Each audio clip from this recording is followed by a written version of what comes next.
What if I told you that the perfect recipe for effective learning was hidden inside a single, simple sentence? Well, today we're putting that one sentence under the microscope to uncover what is, secretly, a powerful blueprint for how we all learn. Here it is. This is our source material for today. Now, on the surface, it just looks like a pretty simple request, right? But if you look closer, and I mean really look, you'll see that every single word in there is doing some incredibly heavy lifting. So that's the big question we're tackling. Is this just a set of instructions, or is it actually a carefully crafted, almost secret formula for teaching and learning pretty much anything effectively? Let's break it down, piece by piece. From here on out, we're going to stop treating this as a request. We're going to look at it like a blueprint, because it contains 4 key ingredients that, when you combine them, create a remarkably powerful learning experience. That's right, it's going to get a little meta today. We're basically explaining how to explain, and we're using the instructions for an explanation as our guide. So, let's get to that first ingredient.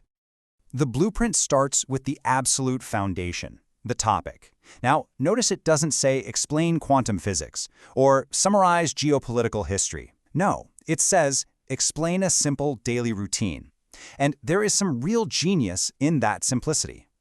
So why does this topic work so incredibly well? Well, first off, as you can see, it's universal. I mean, everybody on the planet has some kind of daily routine. It's instantly relatable.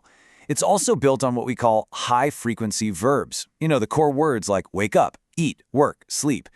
And of course, the whole idea is naturally repetitive, which is just perfect for making new information stick.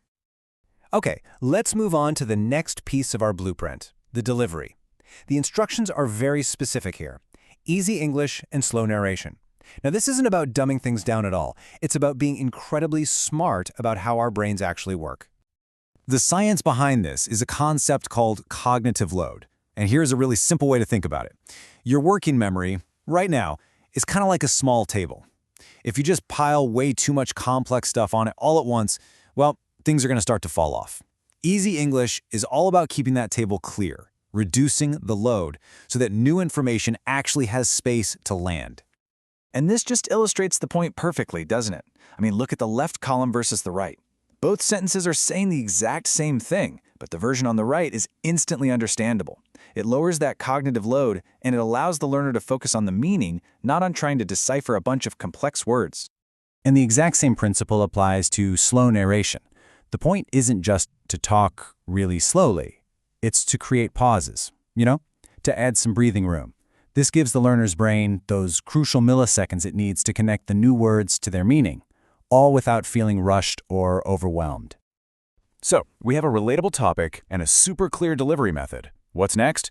Well, the blueprint calls for visuals of morning, work, and evening activities.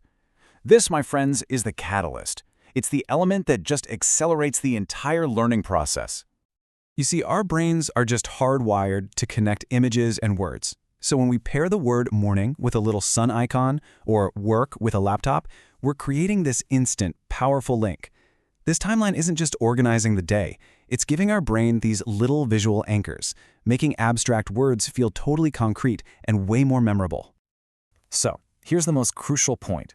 Visuals create a shortcut. For a language learner, instead of hearing the English word, translating it back to their native language, and then trying to picture the concept, they just see the visual and connect it directly to the new English word. Boom!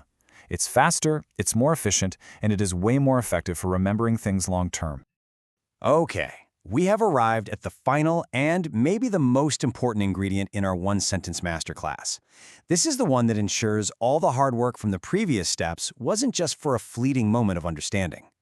The blueprint calls for practice questions. This final step is what turns the learner from just a passive observer into an active participant.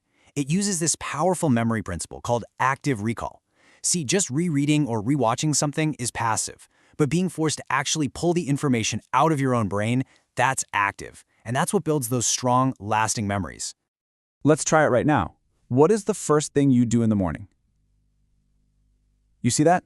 The moment I asked that question, your brain had to stop, it had to search for the answer, and then it had to construct it. You just engaged in active recall. It's so simple, but it is incredibly powerful for making learning stick. And that right there is the payoff. Practice questions are the bridge between temporarily knowing something and truly learning it. They check for understanding and they strengthen those neural pathways you just created. It's the difference between watching a video about how to ride a bike and actually getting on and pedaling. So there you have it. We've deconstructed that one sentence and revealed its secret formula. First, you choose a foundation, a simple, relatable topic. Second, you deliver it clearly, managing that cognitive load. Third, you reinforce it with visuals to create direct connections. And fourth, you solidify everything with active practice.